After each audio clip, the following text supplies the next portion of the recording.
시청자 여러분 안녕하십니까? 지방자치의 생생한 소식을 전하는 K랜 뉴스입니다. 첫 소식입니다. 대전광역시는 지난 16일 공사, 공단 및 출연기관 14개 기관을 대상으로 2017 운영쇄신 보고회를 개최했습니다. 이번 보고회에서 주요 쇄신 방안으로는 5월드 시설 업그레이드를 통한 30억 원 매출액 성장 제시, 36억 원의 안전관리 시스템 무상 확보, 관광과 마이스 분야 등 지역경제 활성화 방안을 내놓았습니다. 이 밖에도 창업 지원을 위한 보증상품 개발과 중앙 메가플라자 청년몰 20개소 지원 등 청년 일자리 정책뿐만 아니라 청년 문제 해결을 위한 다양한 아이디어가 제시됐습니다. 앞으로도 대전시는 정부와 민간 자원을 활용한 신규 수익사업 발굴로 수익 구조를 개선하고 성과를 창출해 나갈 계획입니다. 한국지질공원 네트워크 정기회의가 지난 16일 지질공원 인증을 추진 중인 전북 고창에서 개최돼 고창 부안권 인증 준비에 탄력을 받게 됐습니다. 전북 지역에서 처음으로 열린 이번 정기회의에서는 지질공원과 관련된 최신 정보 교류와 지질공원 운영 활성화 방안 등을 모색했습니다. 또 국내 국가지질공원으로 인증받은 8개 지자체의 운영 모범 사례 발표가 있었습니다. 이어 지질공원 제도 및 인증 절차 방법 등 전문 교육과 2017년 지질공원 주요 업무 및 향후 발전 방안에 대해 논의가 이루어졌습니다. 한편 고창군과 부안군은 운곡습지와 고창갯벌, 90호 채석강 등 12곳을 묶어 고창 부안권 지질공원 인증을 추진하고 있습니다. 고창 부안권은 4월 초 예정된 서면 심사를 앞두고 준비 작업을 완료했으며 4월 말 현장 실사를 대비하고 있습니다. 전라북도가 모악산과 대둔산 등 4개 도립공원에 19억 원의 예산을 투입해 친환경적인 맞춤형 공원으로 조성합니다. 보도에 김민화 기자입니다. 전라북도는 모악산, 대둔산, 마이산, 선운산 4개 도립공원을 탐방객들이 더욱 즐기고 힐링할 수 있도록 하기 위해 친환경적인 맞춤형 정비 사업을 추진키로 했습니다. 도는 국립공원관리공단, 산악단체 등 전문가 10명으로 자문단을 꾸려 도립공원의 훼손 형태와 지형을 고려한 맞춤형 정비를 진행할 예정입니다. 이를 위해 도는 19억의 예산을 투입 인공시설물을 최소화하고 자연 친화적인 재료로 등산로를 정비해 탐방객들의 안전을 확보할 방침입니다. 또 수변 탐방로 조성, 탐방로 안전데크 설치 등 탐방객 편의를 위한 시설을 설치하고 초하루를 식재하여 다양한 볼거리를 제공할 계획입니다.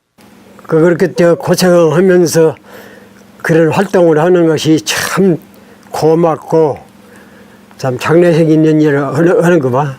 등산하면서 맑은 공기 마시면서 쉬어가면서 그러니까 그 대환영이지.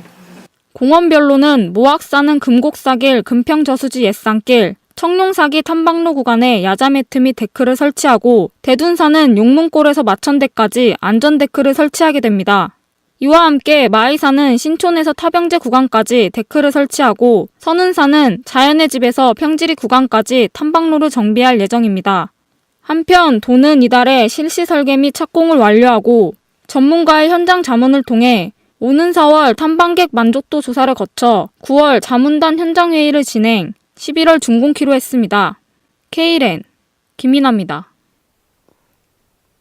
전북 군산시는 밤을 깨우는 시간여행 군산에서 만나다라는 슬로건으로 야간 관광 명소화 사업을 추진합니다. 보도에 유희광 기자입니다. 전북 군산시의 시간여행 마을이 앞으로는 야간에도 관람이 가능해질 전망입니다. 그동안 군산 시간여행 마을은 전국적인 명성에도 주간을 제외하고는 야간에 갈 수 있는 곳이 한정적이어서 외지 방문객들의 체류형 관광이 불가능하다는 불만이 이어지고 있었습니다.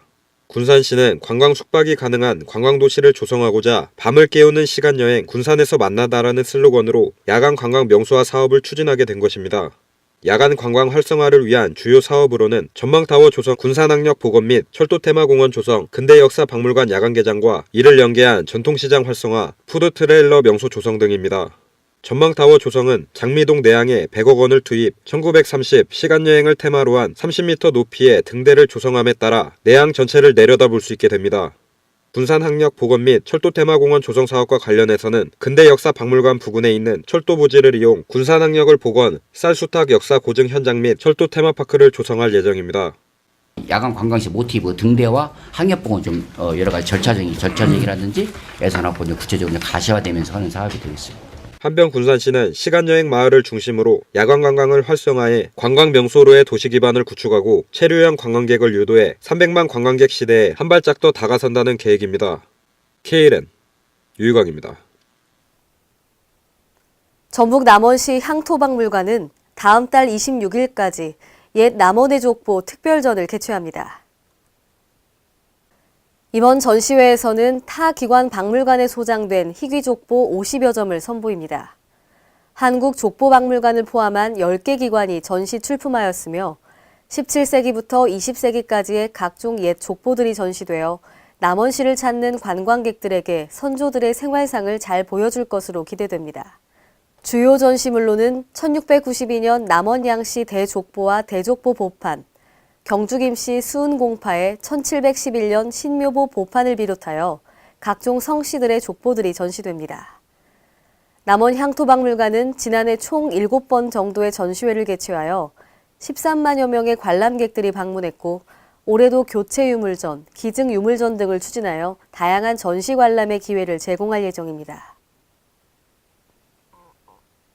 도내 마을기업 100개 가운데 11%가 문을 닫을 정도로 판로 확보에 어려움을 겪고 있습니다. 한결 기자가 보도합니다. 마을 공동체 활성화와 마을 수익 창출 등을 위해 운영되고 있는 마을 기업들이 운영난에 문을 닫거나 저소득에 시달리고 있어 맞춤형 활성화 대책이 요구되고 있습니다. 전북도에 따르면 마을 기업 100개 가운데 지난해 말까지 연소득 1,000만 원 이하의 11개 마을 기업이 문을 닫았습니다. 2016년 말 마을 기업의 연소득 소득 분포를 보면 1,000만 원 이하 11개소, 1,000만 원 이상 5천만 원 이하 29개소 등 5천만 원 이하 소득을 올린 마을 기업은 전체의 40%에 달했습니다. 전북경제통상진흥원이 2016년 마을 기업에 대한 실태 조사를 벌인 결과 마을 기업들은 판로 확보를 가장 큰 어려움으로 꼽았습니다. 전북경제통상진흥원은 규모가 작은 마을 기업이 상품의 생산과 더불어 판로 확보까지 하는데 어려움을 겪고 있다고 분석했습니다.